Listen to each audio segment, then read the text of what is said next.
Pekik ki apa? Pekik ki tegese ganteng, derek piyai kakung sing ganteng. Sapa, Gong? Arif Nglumer. Wis. Nano. Amira.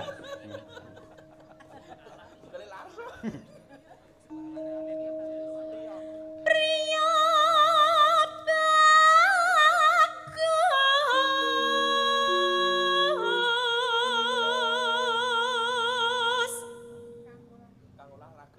Lho, menyesatkan lho. Ngendikane niku wau cakepane Kang olahraga. Oh, salah. Lah iya ta. Nggih. Kang olah sanggama. Budaya. Budaya. Kowe ora ngerti to.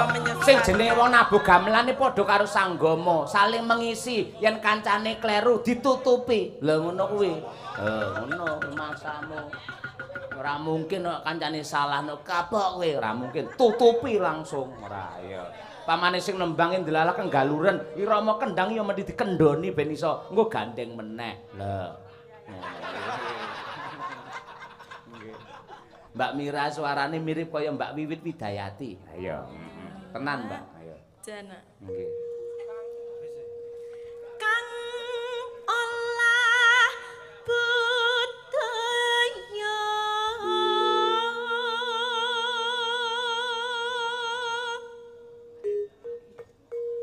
Sawan aneng kutha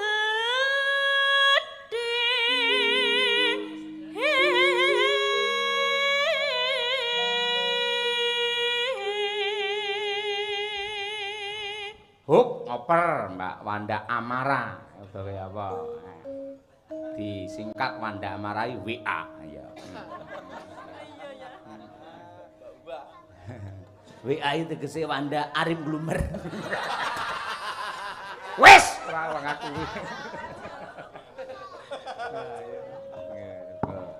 Mbak Wanda, ayo.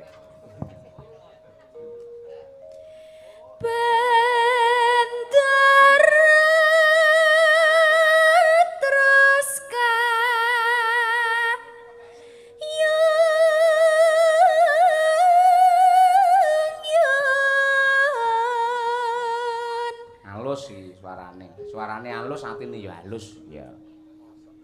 Selendang. Hai.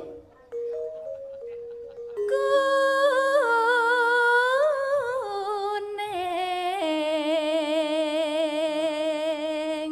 Saking pundi, Mbak? Kang saking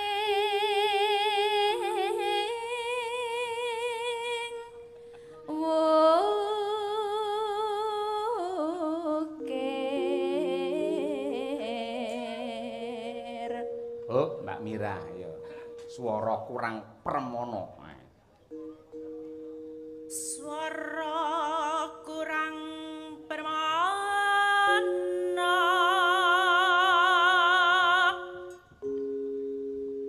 ning wasesa ngungro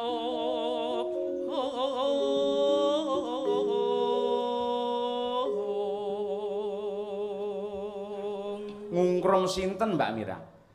Nggih bendarane. Oh iya. Lah pripun? Kaya anggerene sinden anyar iki kena bahan ya iki. Nggih. Apik bendarane, mbiyen enek ngungkrum sinten Mbak? Kirangan. Ngungkrum Arif Nglumer. Nggih ngoten niku Mbak, napa? Nggih. Dadi kula nggawe pertanyaan jawabane ngangge tembang jenengan ngoten. Walah. Nggih selanjutnya ngoten niku. Berarti jawaban kula niku wau leres. Nggih. Mboten lepak. Mboten leres ngoten niku leres. Ning le mangsuli ngangge tembange ngangge bawa wau. Oh alah. Nggih, ngoten nggih. Hai baleni. Ngungkrum teng sinten Mbak Mira? Ngungkrung marang bendara.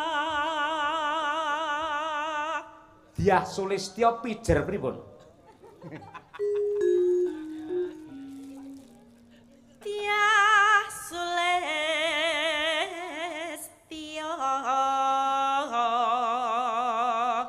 pijer ke alis.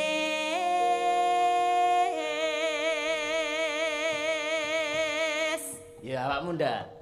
Terus tresno sesideman pripun ndak? Ayo. Ayo. Terus tresno sesideman.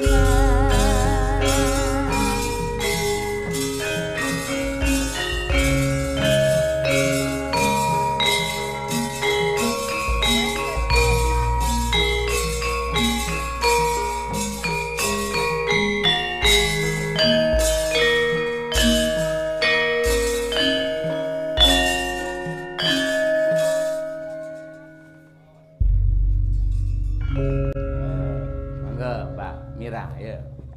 Luweh becik patenono timbang pemisahan. Tiang selestio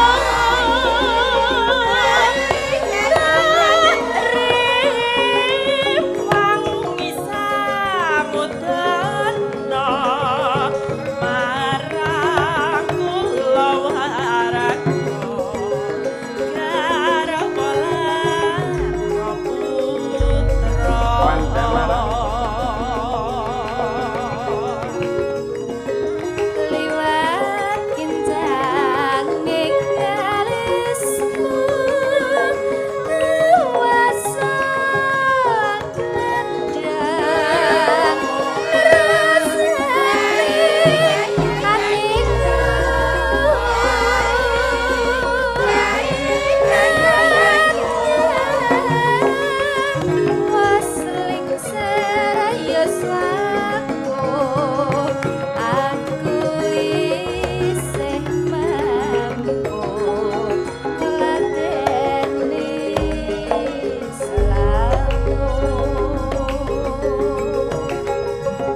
Curhat karo aku kok. Ayo.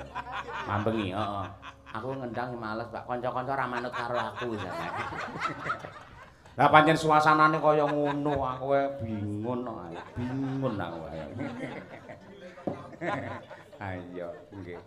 Mangga. Urip ana kota gedhe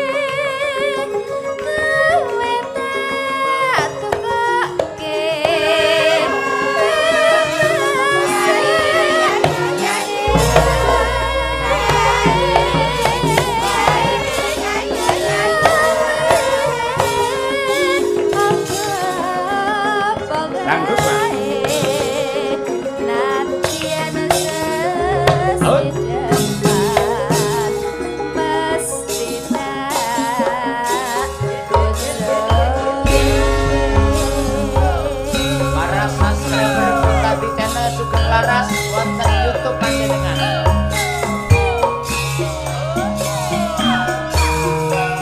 Pak Sianto dalam kasusinan. Bapak-bapak Satpam isi Surakarta.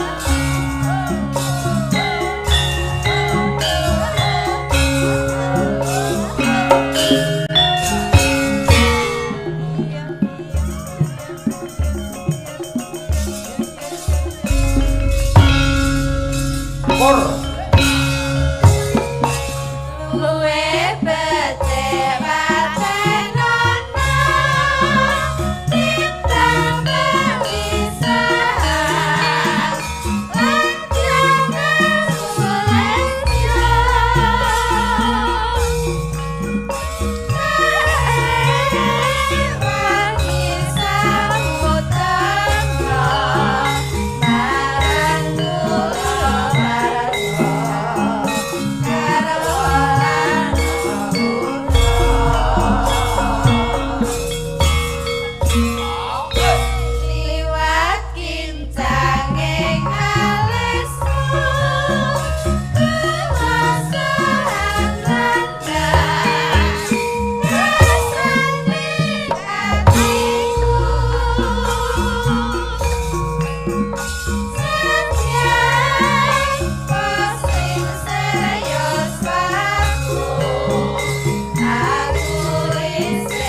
Mirai panjen piyayine ya berekspresi. Ayo.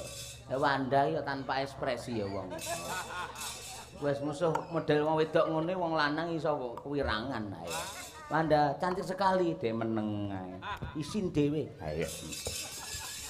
Matur nuwun karo panitia sedaya kemawon ing Gondo Suli. Wah luar biasa anggenipun paring pakurmatan dumateng kula sak kanca saya-saya dipun dukung sound system ingkang elokipun kados mekaten. Luar biasa menika sonipun. Dan bergas temenanan. Mbah ya wis mare kerasan le nyambut gawe. Mergo pancen pati uripe 60% pertunjukan wayange ditentukan dari sound system. Ha iya bener pancen kaya mengkono. Mula kuwi penting kaya ngono baku. Heeh. Elok jos temenanan. Mambengi aku ndodok kotak iso kaget dhewe. Iso double dok. Ayo. Ya kaya ngene-ngene nggih nglatih kepekaan. Lah ngono kuwi. Mula kuwi ujian nggih kanca-kanca jebul lulus tenan. Dadi ora mung gur godhog tok nabuh ning angon rasa karo adu kecerdasan. Mula nek kala mangsa wingi kowe kan ngungkut matine Sumantri sampak sesek mongko tlutur. Arepe limbuhan kowe muni Kusumawijaya ora krungu sing nabuh ki. Wis saka Mas Danang apa kae? Jangan teh. Tekan gini gapu apa ya sangen. Tekan gini Mas Deni ya Ayo. Kalau penting son cetha kaya ini penting baku. Ya, jos. Mbak Trihastuti. Sik, ayo Mbak Tuti. Nek elaelono ora. Ayo. Iki Mbak Tuti engko elaelo terus winong iki terus iki weke sapa? Wah. Kandrung lha yo kandrung iki weke sapa? Tuti berdiri Tik. Wah, artis kita. Tadi malam dia itu enggak begitu semangat ayah. Semangat Pak Yoyo. Ayo.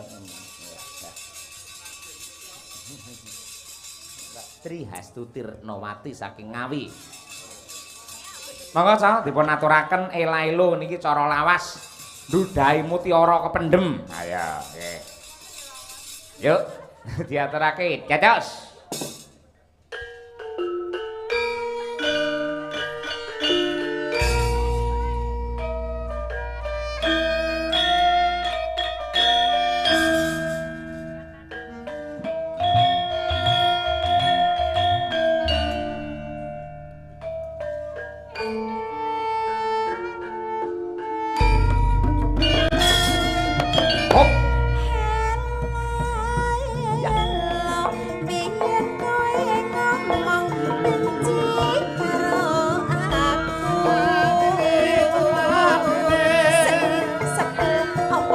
Tresno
kaya Dewi Citrawati.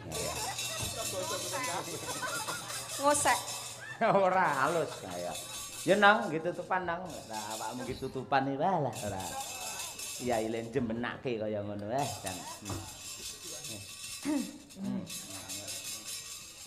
Kalau tutupan di spotting nggak, Pak? Hah? Kalau tutupan di spotting nggak? Rasah ya. Ya udah.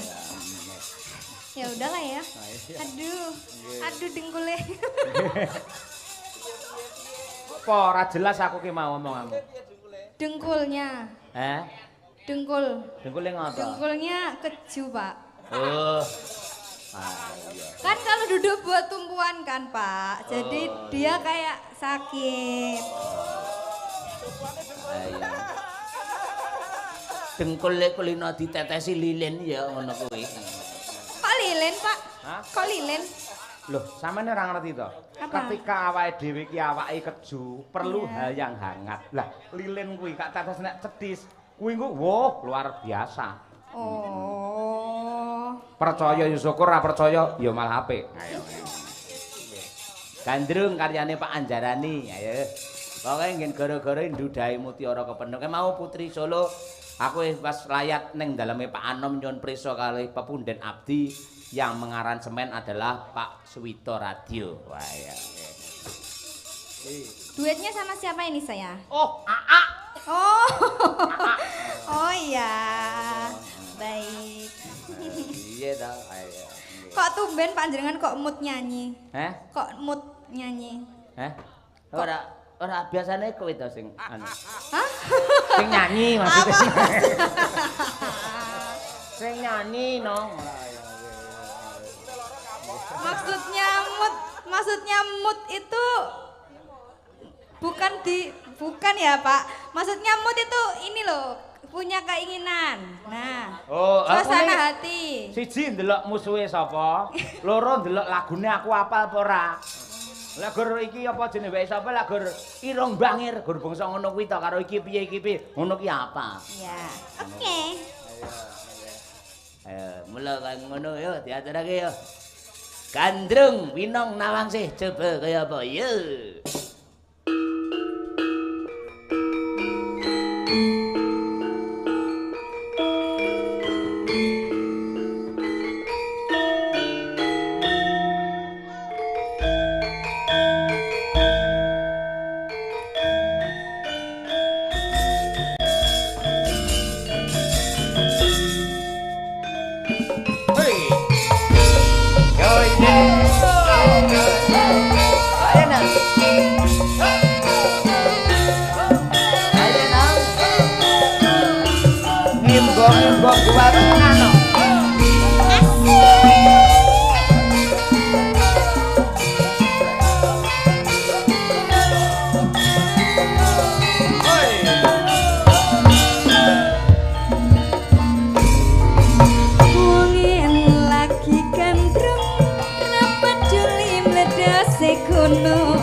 Janggut nyatis ya tuweku.